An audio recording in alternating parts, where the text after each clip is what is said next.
লাহে লাহে আমি কথা কম পাতা হ'লো কাৰণ ছ'চিয়েল মিডিয়াটো আহি গ'ল আমি মানে ফ্ৰিকুৱেণ্টলি আগতে দেখিছিলোঁ যে স্কুলত এটা স্বভাৱ আছিল যে মই মোৰ বন্ধুখিনিৰ লগত যেতিয়া কথাখিনি শ্বেয়াৰ কৰোঁ আমি যেতিয়া আলোচনা কৰোঁ তেতিয়া এটা খুব গালি দিছিল যে কথা নাপাতিবি ক্লাছৰ মাজত কথা নাপাতাৰ কাৰণে মই ফিল কৰিলোঁ যে হায়াৰ ছেকেণ্ডেৰী পোৱাৰ লগে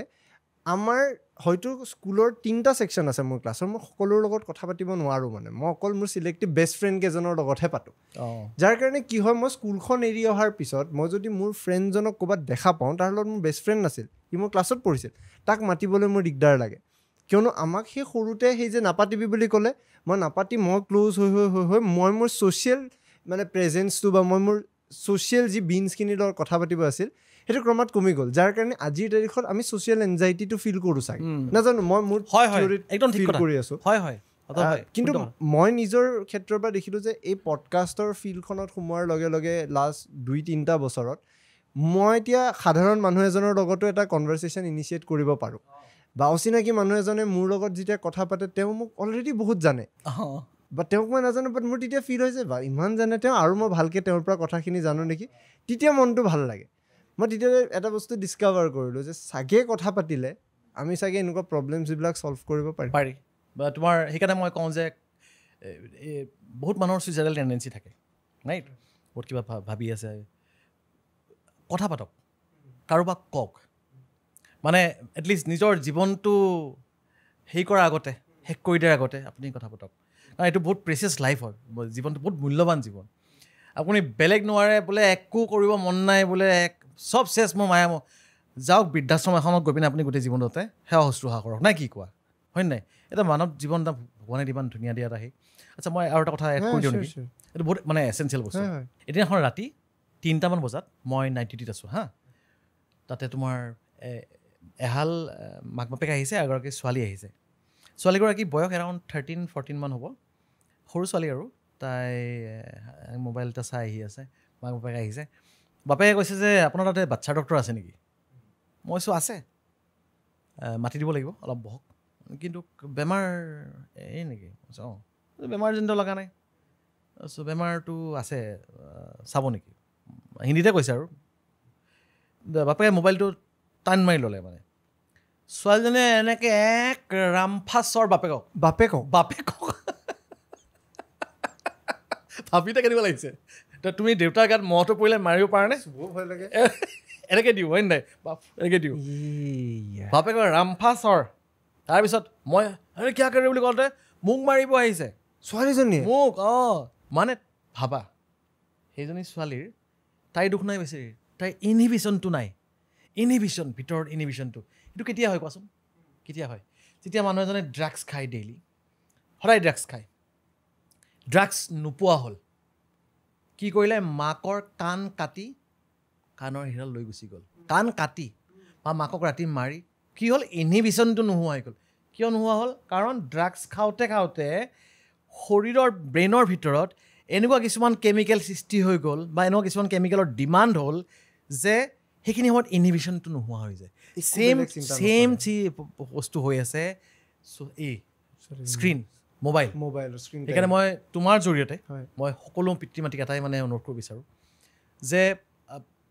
শিশুটোক মোবাইলটো দিয়ক খুব কম সময়ৰ বাবে আৰু মোবাইলটো চাই মানে এই মোৰ ল'ৰাই মোবাইল চাব জানে বুলি এইটো কিন্তু অহংকাৰ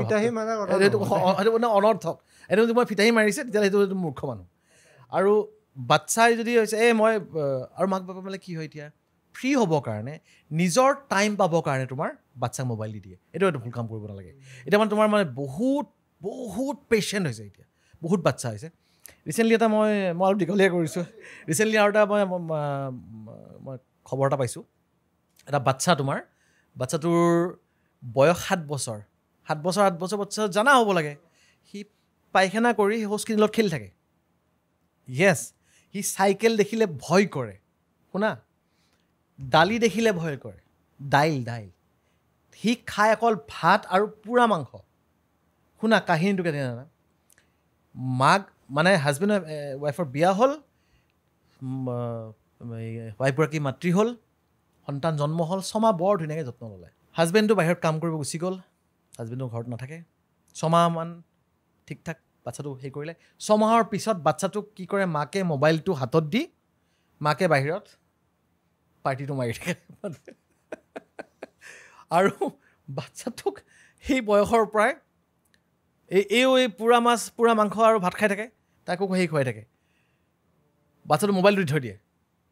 বাচ্ছাটো সেই মোবাইল চাওঁতে 5-6 বছৰ বয়সলৈকে 6 বছৰ এইটো হৈ গ'ল এতিয়া তাৰপিছত তোমাৰ এই বাচ্ছাটো বৰমাকে এদিন দেখিলে গৈ পিনে এইটো পাইখানাৰ লগত খেলি আছে নাজানে বেয়া বস্তু বুলি দালি দেখিলে ভয় খায় চাইকেল দেখিলে ভয় খায় বৰমাকে ক'লে যে মই এক লৈ যাম মাকজনীও ক'লে যে গম পাইছে আৰু এডিক্টেড আৰু লৈ যাওক লৈ আহিলে মোলৈ ফোন কৰিলে মই কৈছোঁ বাইদেউ আপুনি কি কৰিছে কিন্তু সঁচাকৈ মহান নাৰী দেই মানে তেখেতে ভাবিছে যে তেখেতে মানে নিজৰ সন্তানো নহয় নিজৰ সন্তানো ভালকৈ পঢ়া শুনা কৰিও আছে নিজে লৈ আহিলে লাহে ট্ৰেইনিং দি মোক সুধিছে ছাৰ ঠিকে কৰিছে মই কৈছোঁ ঠিকে কৰিছে বাইদেউ এইটো আপুনি মোক সুধিব নালাগে আচলতে আপোনাৰ পৰা মই আজি শিকিছোঁ নতুন কথা এটা তো মানে মোৰ এনেকুৱা মানুহৰ ফোন আহে মাজে মাজে চ' এইটো মোবাইল ভেৰি ডেঞ্জাৰাছ মানে মোবাইলটো তুমি যিটো মুহূৰ্তত দিলা সেই মুহূৰ্তত তুমি সেই বয়সটো তুমি এটা মানে সেইটো বয়স তুমি ধৰি ৰাখিলা আৰু যদি সেই বাচ্ছাটো মানে 6 মাহৰ বয়সৰ হৈ থাকিলে গ্ৰ' নহ'ল মানে মেণ্টেলি গ্ৰ' নহ'ল সেইকাৰণে মোবাইলটো মানে একদম মানে মই তোমাৰ জৰিয়তে কৈছোঁ ডাঙৰ ইছ্যু তুমি এতিয়া তুমি গম পোৱা নাই তুমি চাইকেট্ৰিষ্টত তুমি কোনো চিনাকি চাইকেট্ৰিষ্ট আছে এনে সুধিবা যে আজিকালি বাচ্ছা কিমান আহে সুধিবা পুৰা বাঢ়িছে ন এই বাপৰে বাপ আৰু তুমি 5 বছৰ চাই থাকা ইহঁত যেতিয়া ডাঙৰ হ'ব 10-15 বছৰ হ'ব তেতিয়াতো আৰু ভয়ংকৰ কথা হ'ব খতম জেনেৰেশ্যন এইটো মানে একদম মানে তো মানে মই মানে এটাকে কওঁ আৰু অলপ বেলেগ ধৰণৰ যদি মানে বেলেগকৈ ভাবোঁ যে এই যে এগালমান ল'ৰা ছোৱালী জন্ম হৈছে এই যিটো জেনেৰেশ্যন মোবাইল চোৱা জেনেৰেশ্যনৰ যদি 1000টা সন্তান কথা কৈছোঁ 1000টা জন্ম তাৰতো প্ৰায় অলমষ্ট 990টো বৰবাদ এইখিনি সময়ত যদি কোনোবা পিতৃ মাতৃয়ে যদি নিজৰ ল'ৰা ছোৱালীক যদি একদম সন্তান কৰি যদি গঢ় দিয়া নহয় মই কৈছোঁ ইহঁতকেইটা কিন্তু ৰজা হ'ব এইটো অলপ কোৱাটো অলপ বেলেগ বেয়াকৈ হৈছে কিন্তু সঁচা কথা এই 10টা কিন্তু এইকেইটাৰ ওপৰত শাসন কৰিব পাৰিব সেইকাৰণে কৈছোঁ কাৰণ শাসন কৰিবলগীয়াকেইটা শক্তিশালী নহ'ব একোৱে নাজানিব গাধ হ'ব ন গাধ হ'ব তাৰপিছত ফিউচাৰটো কি হ'বগৈ সেইকাৰণে সেইটো ট্ৰাই কৰিছোঁ মানে সেইকাৰণে মই মানে প্ৰতিটো গ'লেই মই মানুহক কওঁ যে মোবাইল দিয়ক বোলে স্কুলৰ ক্লাছ আছে ক্লাছৰ পৰা কেতিয়াও এডিকশ্যন নহয় কাৰণ ক্লাছটো ব'ৰ লাগে ন ক্লাছৰ পৰা কেতিয়াও এডিকশ্যন নহয় বা ধৰা তোমাৰ কেতিয়াবা বোলে মহাভাৰতৰ কিবা পাৰ্ট এটা দেখাই দিওঁ ৰামায়ণৰ পাৰ্ট এটা গান এটা দেখায় একো নহয় আৰু কি টিভি চোৱাই ভাল টিভি ইজ নট এডিক্টিভ মানে এডিকশ্যন হয় কিন্তু টিভি চালে এই বেমাৰটো নহয় টিভিৰ সময়ত কি আছে ওৱান ৱে কমিউনিকেশ্যন ন এটা ৱেত আপুনি কিছুমান বস্তু আপোনাক যি দি আছিল আপুনি এইটো খাই আছিল এতিয়া ইণ্টাৰনেটটো হোৱাৰ লগে আপুনি যি বিচাৰে সেইটো খাব আৰু এটা কথা এই যে বাচ্ছাক দে আপোনাৰ তোমাৰ এই খানা খোৱাৰ সময়ত যে মোবাইল দেখুৱাই এইটো মানে নকৰাই ভাল মোবাইল মানে সেইটো মানে ডিপেণ্ডেণ্ট কৰাতকৈ আপুনি নিজে সেয়া এনেকৈ কৈ মেলি যদি খুৱাব পাৰে সেইটো বেছি ভাল মানে